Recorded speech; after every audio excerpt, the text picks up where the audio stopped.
Morning, guys. This video is the second half of the first part. So part one, I call this part 1.5. It's just the second half of it. I figured rather than uploading an hour-long video, I would just upload it in two parts that are around a half an hour, a little bit over. So if you haven't seen the first part, go watch part one, then come back and watch this. It'll make a lot more sense. Thanks.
Now, if you noticed, when I got to the end, I held it at the end for a little bit, then broke the arc. You want to hold it at the end of your weld. If you just break the arc at the end and just call it good, the end of your weld is going to have either a crater or underfill. You want to kind of try and fill that. And again, there's no need to beat the daylights out of this. Let's just watch this. Just by scraping that along, look at that. And this is 6013. Very easy. No need to beat the daylights out of it. Trust me, if you're in welding school, your instructor will greatly appreciate you if you're not hammering on these.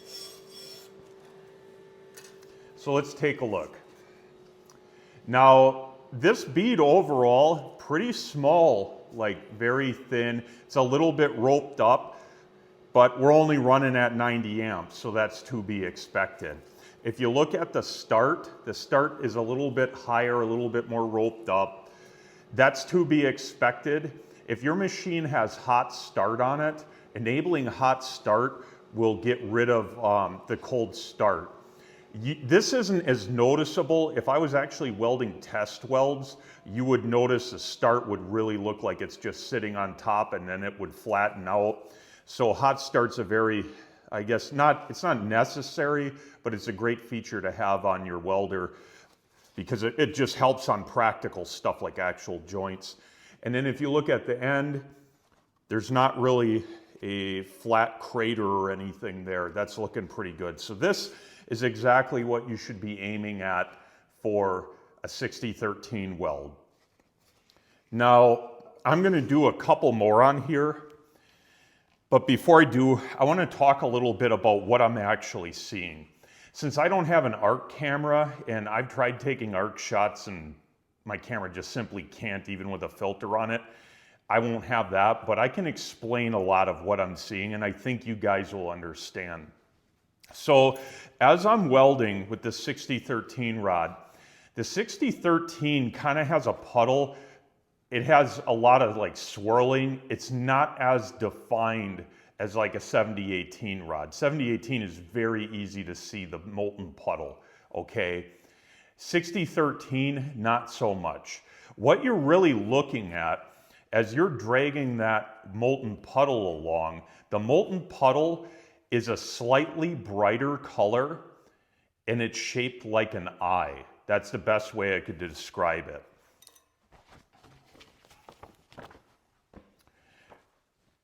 To kind of illustrate this, no expense spared with this, your welding pool, this is your weld you're depositing.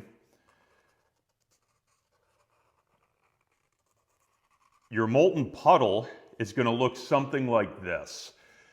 And this may have like swirlies going on, and you're going to have some swirlings in here, but this area is going to have a brighter appearance than this direct area behind it. If you're running at 90 amps on 1/4 inch plate, this is what it's going to look like. If you're on much thicker plate or at lower amperage on thicker plate, you may not see that brighter area, and that's because your molten pool is essentially solidifying so fast and quenching that the difference between the molten pool and your actual weld is insignificant. Now, if you're welding on super thin or thinner, you're going to notice this molten pool, the difference in light color may actually extend all the way back here. And that's simply because the area is so hot and liquid for so long that it's going to be more noticeable. But on 1/4 inch plate, you're going to see it. If your rod comes in here, we'll draw it like this. And I'll just fill that in for the rod so you can differentiate it. Again, no expense spared on these illustrations. Your rod comes in here. Your molten puddle is going to be approximately double the size of the rod, somewhere between double or a little bit less. And that brighter spot, which you want to be shaped kind of like either egg-shaped or like an eye. Again, this is your rod. This brighter spot is what you're staring at. Very easy to see with 7018, 6013. There's so much going on that it's difficult to see. Which the other thing I'll mention really quick is as you're welding, if you ever see this molten puddle all of a sudden go like this, and it's swirling around in front of your rod, that's a problem. Because now as you're depositing metal, you're going to deposit the metal, push this flux out, and then you're going to entrap it as it turns to slag. You don't want that. So what you do is you lengthen your arc gap a little bit to kind of ride up over it, and then set it back down to push that back this way. That's, you know, as you get used to stick welding, you're going to kind of do that automatically. And I will at some point do some arc shot videos. I got to get a different camera, so that'll help you a little bit better. Ooh, this is nice and toasty from sitting on this warm steel. Awesome. But for right now, that's the best I can do, and I think you guys will understand it.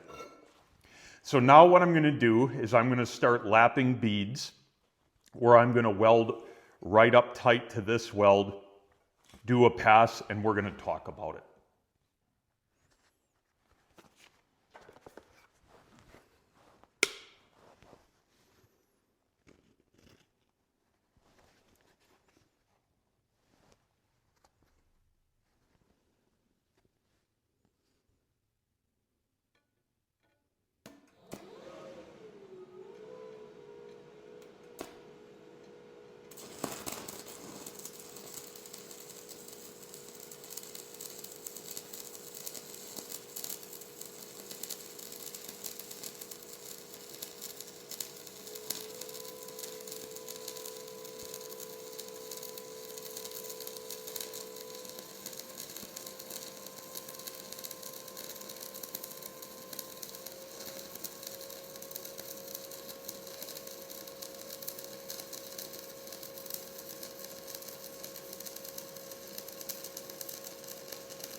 All right, look at that. I can't remember 6013 really doing slag peels for me last time I ran it, but that's pretty awesome. Doesn't get much better than that. Oh yeah, look at that. That's your nutrients as a welder. If you eat that, it's better than Cheerios. Just kidding. Don't do that. So, no need to beat the daylights out of this. Quick brushing. That's all you need to do. Now, when you look here, you can see I pretty much almost welded on top of that other bead to the point that it's somewhat difficult for you to differentiate the two. And I'll try, and you can clearly see bead 1, bead 2. Now, the biggest mistake I made when I was learning to stick weld multiple pass was, if you notice a distance between these two, and let me zoom in for you guys. Okay, you notice the distance between these two. This is fine when you're trying to learn, that you leave enough gap, because you're not going to be able to run as straight as welds as this or as clean. So when you first start out, it's okay to leave a gap just so that you can kind of see what's going on. When you pad bead on plate, you need to be able to weld one pass right on top almost of another. When you have a gap this big, that's no good, because when you do multiple pass fillet welds, you need to stack them in there. You don't need a gap. And not to mention, if I just weld to where the toe of, say, one weld just touches the other, and then you have that peak and valley, you don't want the valley. The valley isn't any good. Because again, on multiple pass welds, as you go over, you now have to fill that valley in, which gives a great place to entrap slag or to have a lack of fusion issue. So the flatter you can get it, the better. Now, that second pass went pretty good here, but I'm noticing, if you look at the stop, see how the toe of that's wetted out pretty good, and then it kind of humps up here? If I had been running a little bit more amperage, that would have not been like that. And again, this is really splitting hairs here. But the reason that happened is that if you look at the profile of this steel, as soon as that weld got to where there's enough reinforcement behind it, behind the steel, to where it could pull heat out, it essentially pulled the heat out, and then the weld turned colder. And that's also why, like, the starts on this are a little bit on the colder side, a little bit harder to get it to go. So what I'll do a bunch of passes, and we're gonna look at it. I don't know, I'll run 3 rods through it. The faster I go, the more you're gonna see the weld's gonna flatten out likely because of the heat input.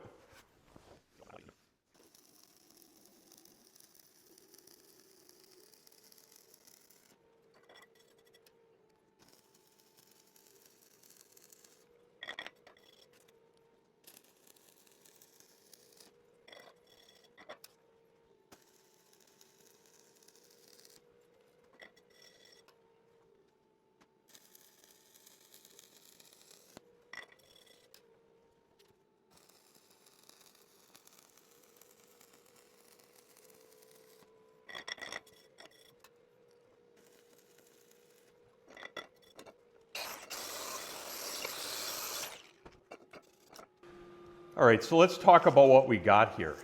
I ran a bunch of passes on this. Now, got a little squirrely at the end here. I ran it left-handed, which I don't normally weld left-hand with stick, which you can tell, which my travel speed slowed way down, and that combined with the preheated plate, you can see how much wider that weld is. And I'll bring it up again a little bit better. So you can see much wider welding, and not only that, I got off track. Also, and I saw this happening in real time. Boy, this is pretty hot. If you look here, see that little hole there? Right there, right above my thumb? That is not porosity. What that is slag entrapment. So I saw that happening in real time. When I started the arc over here and started moving, the flux with the 6013 started to bubble in front of the rod, and it just kind of looked a little squirrely. Well, that's what you have happen. And 6013, in my opinion, is pretty notorious for having slag entrapment like that on the toes, very common. If I would have upped the amperage, the increase in arc force would have kept that slag and that flux more towards the molten puddle and less trying to get in front of the rod. So your amperage does play a role in that, as well as if I would have sat down the rod angle a little bit, it would have helped prevent that. But again, this is typical of what you're going to see when you pad beads on plate. If you notice here, fairly flat. That's a real good angle. Other than here, you can tell the travel speed slowed way down, and look at how much higher that is. That's simply because I was depositing more metal for my travel speed. As I picked up, it flattened out a little bit because I wasn't depositing as much metal. But when you notice here, when you look, overall that's pretty flat. There isn't really like a peak and valley. That's what you want to shoot for. If your welds look more like what this looks like, where you got a peak and a valley, or even worse, like between here, that much of a valley, you're going to have issues. The purpose of this exercise, padding beads on plate, is really to perfect overlapping them enough, because if you try and do, say, a 3 or 6 or 8 pass fillet weld or something like that, and you can't stack the beads in this close, you're going to have issues. It's going to be a lot harder than what it should be. So when you pad beads on plate, keep them stacked. And to further help you with that, because I didn't understand this when I was learning stick, I used to think that as I was welding, if I wanted to stack it on here, I would put the weld right here. Well, if you're welding this far away from the toe, all that's going to happen is the deposited weld is going to be up close to this, but not overlapping. And I'm going to run one right now just to prove that point. It's going to be interesting welding around the camera here, but I'm going to position it in the wrong place.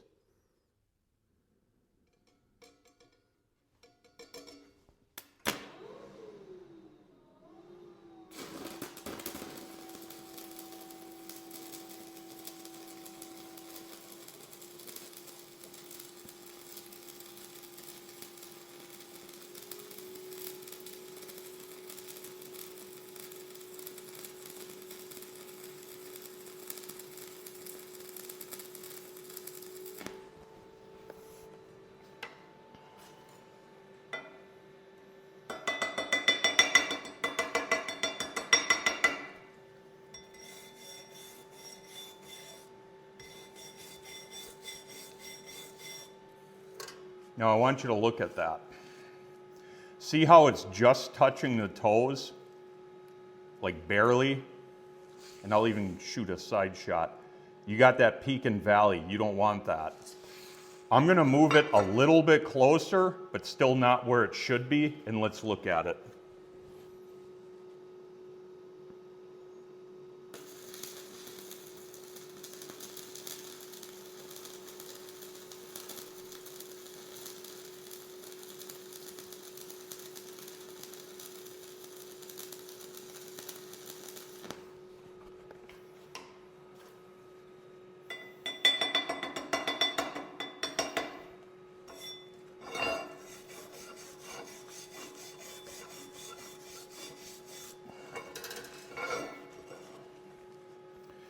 Now you can see I moved the bead closer, like there's no question, that's further away, that's closer. But look at how inconsistent that is. Let's see if I can get a real good angle on this. Yeah, you can still see there's a valley between those two. But that's, it wetted out sort of there, but then if your welds are looking like this, let me bring it up. See how inconsistent that is? If you're running too low of amperage, you'll get that as well. But I already proved that the amperage we're running at, you can overlap them nice. This is a direct result of just not holding the rod in the correct place. So the correct place, the first pass here, I was welding it like literally like right here, okay? This pass, I tried to maintain the rod about right here. Now you notice that rod tip, where is it? And let me pick this up and I'll show you. Look where the rod is, okay? Center your weld. Let me grab another pair of gloves, this sucker's hot. All right. Whew. Let's set this up here. There we go, that should work. Where's your rod here? Look how far away this rod is from here. Look at this. Okay, see that gap between the rod and there? What you need to do is put the rod right here. Okay, if it's here, this is where you're aiming. You want your arc and your rod right on that toe. Use the toe as a line. And you see how this is leaned back a little bit? That's gonna push the metal slightly up to there. So that's the most important thing. If you have this peak and valley issue, stop, look at where your weld is, compare the rod to it, look how far away, shift it up. This is where you should be aiming. Ideally, the overlap is to where the peak of the weld is on the peak of the weld. So you're almost, it might feel like you're welding over this. I assure you, you're likely not. Aim for this point. All right, so I'm just gonna finish this weld by tying it in properly, so further.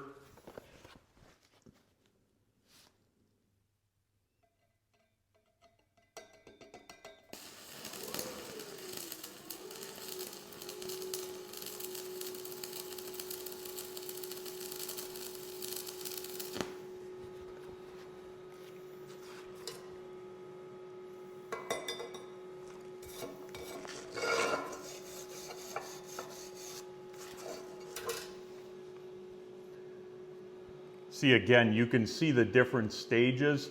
Look where that wound up, and then look how it tied in real nice.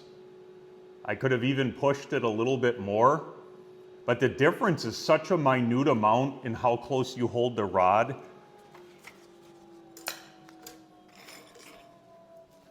It really is. Like when you look at it here, the center of this rod is literally on that toe, and that's how you deposit a weld properly overlapping.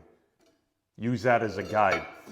So now that that's all completed, I'm going to move on to running on AC, because I know a lot of you guys don't have DC boxes like you.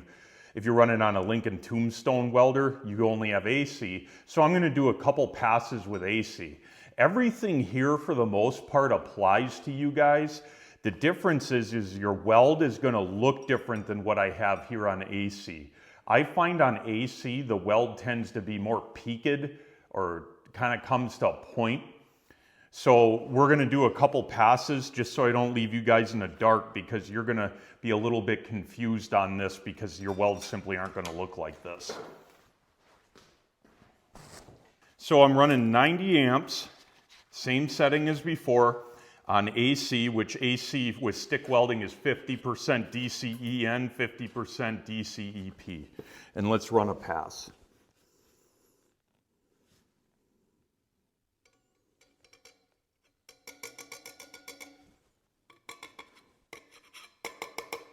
Oh, gotta turn it on first. Let's see here. Not sure why, but this had a hand control switch, which I don't know why you would use hand control to start the arc, but the output's on now, so we are in business.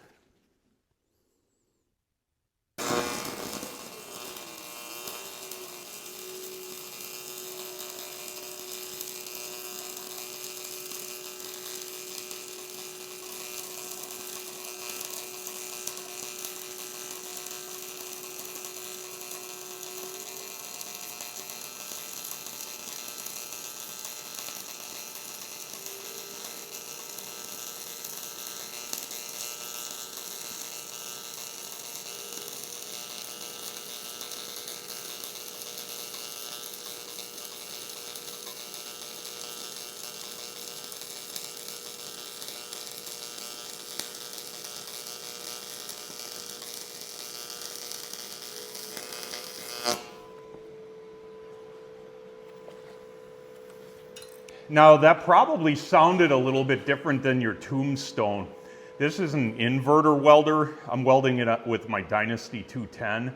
So your old buzz box likely sounded more like a buzzing noise, less high pitched. This pretty much sounded like an AC arc for TIG welding.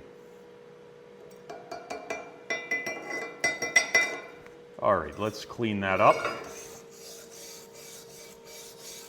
Again, very easy slag removal.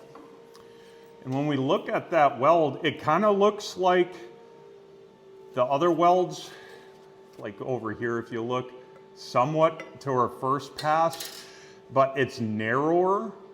And when you look at it from a side profile, see how it's humped up more? Now on AC, I find you can run a little bit more amperage and it will flatten it out. But after a certain point, to me at least, AC stick welding seems to be just a more peaked bead. Like that's just how it is. Now, welding on AC has a couple advantages and a couple disadvantages. Let's talk about the advantages. The primary advantage to AC is you don't get what's known as arc blow. I didn't really have any on this as I was welding, but what arc blow is, I'll grab a rod here. As you're minding your own business and you're just welding, all of a sudden it's like a damn gremlin just chewed away at part of the flux, and then the arc, rather than going where it was, blows out the side of the rod, and it's like arc wandering. Like you'll watch that arc go where it's not supposed to, and then you have a very difficult time reining it in to put it where you want it. You often see big spatter, like you'll see big chunks of metal pop out of it because of the shielding gas isn't there protecting it. So arc blow you really don't like you don't want it. Well, when you weld on AC, you're not going to get it. And normally arc blow tends to come at the end of welds as the rod heats up, as the metal heats up. If this whole plate was hot and you're welding near the end, the path to ground becomes questionable in it, and then that's typically when your arc blow is going to happen. The arc's going to wander to wherever it can make a ground, and it's often in not a direction you want it to be, so you just lose control of the arc. Well, long story short, AC welding with stick prevents arc blow because your ground path is essentially changing constantly, so that will work great to prevent that. The other benefit you have on AC, and this is my opinion, this isn't, I don't think, in science, it does seem to weld on really scabby material. I don't want to say better, but in some cases I find that I can make more solid welds with AC when it comes to welding through rust and stuff. Again, it's very situation dependent, and maybe that has something to do with the control of arc blow, but some cases I find it works pretty good for that. I generally don't use it. Now, besides that, AC does have some disadvantages. One being the more peaked bead shape. Two, you're very limited to what rods you can run. So 70-18, generally you want to use AC spec rods, but you can't use 60-10. There's a lot of 80-10, 90, or 110-10, all of the pipe welding rods, those don't run on AC, or structural steel rods generally don't run on AC, so you're more limited. But again, sort of a benefit to AC, more of the benefit categories, the machines that weld AC only for stick are generally pretty cheap, so it's very affordable for you to get into it. So if all you got is AC, you can do pretty good. It's not going to be the best, but you can see not too much different than DC, but you're better off with DC, honestly. So let me run a couple more beads on here and let's just look at it and compare.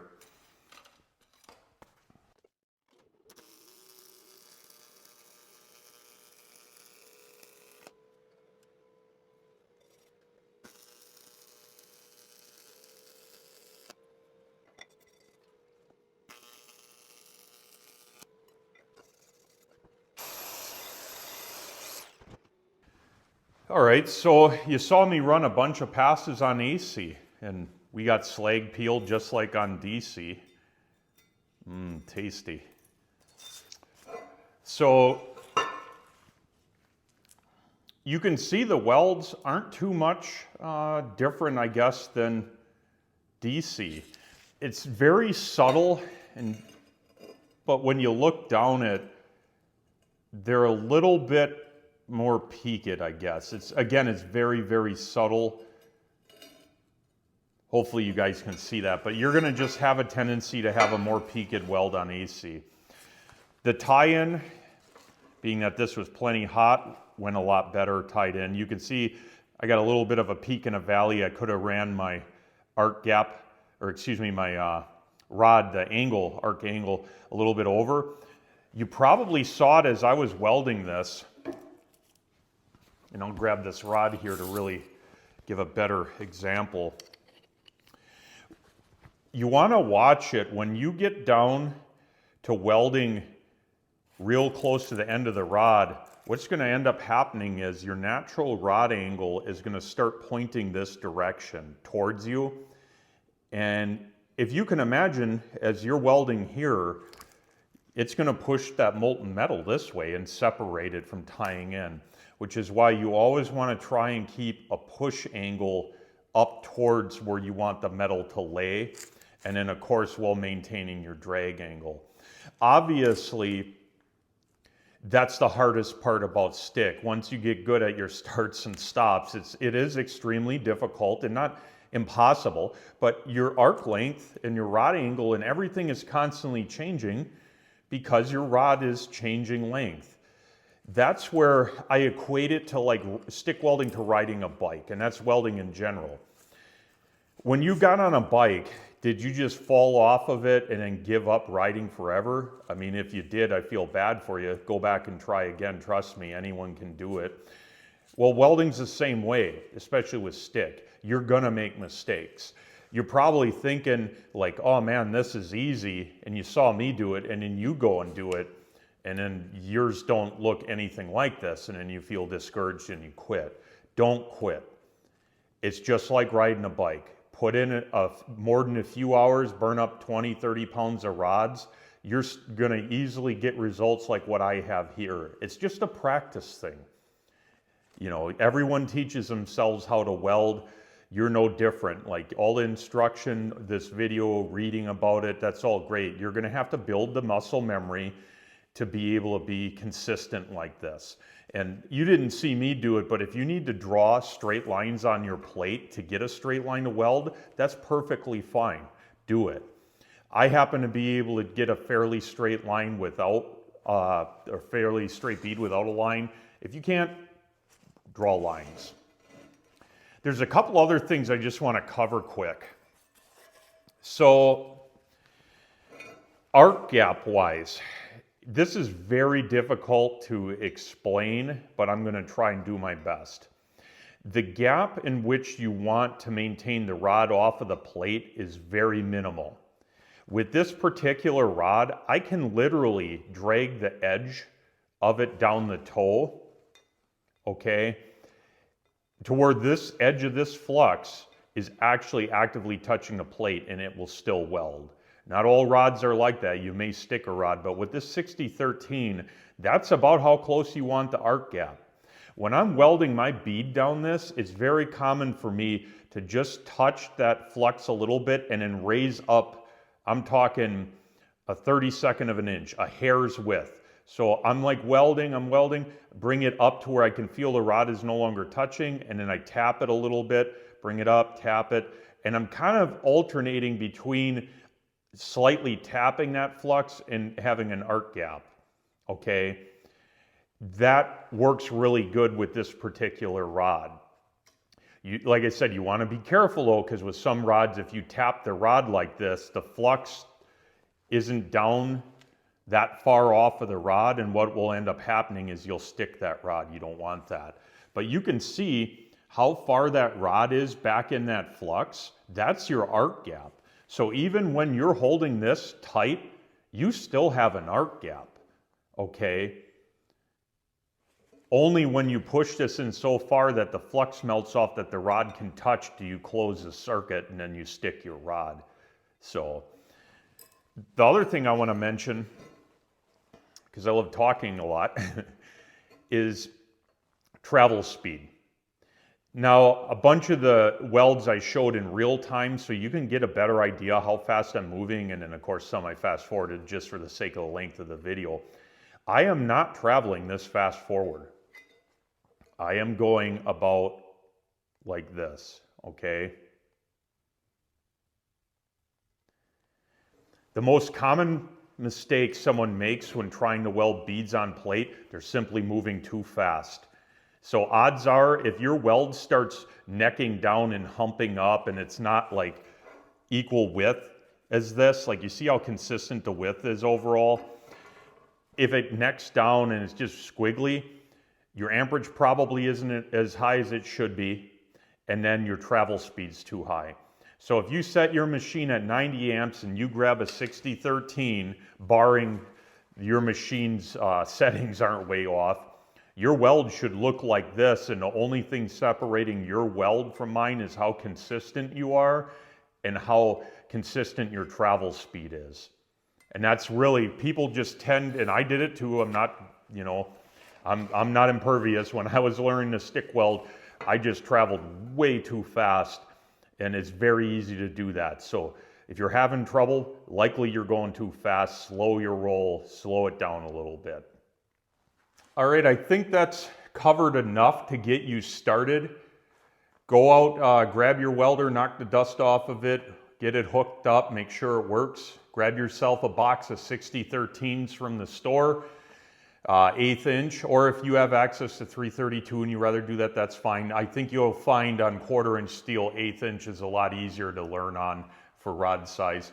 But yeah, grab yourself a set of 20 pounds, 30, 40 pounds, bunch of 6013s and burn them all up on flat plate. And I guarantee you, if you can get to where you can overlap them like you saw I did, and you got your starts and stops down and it's looking real good, everything else is gonna be easier. If you don't master the simple, then the hard is gonna be so much harder.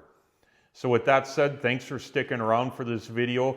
I hope you watch the other videos that are gonna be coming out soon.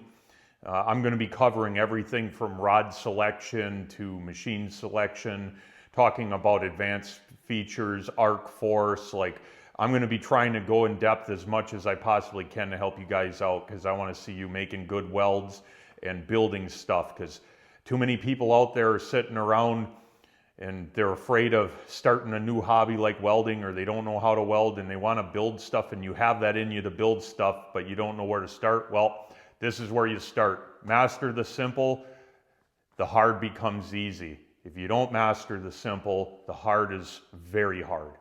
Thanks for sticking around. Till next time.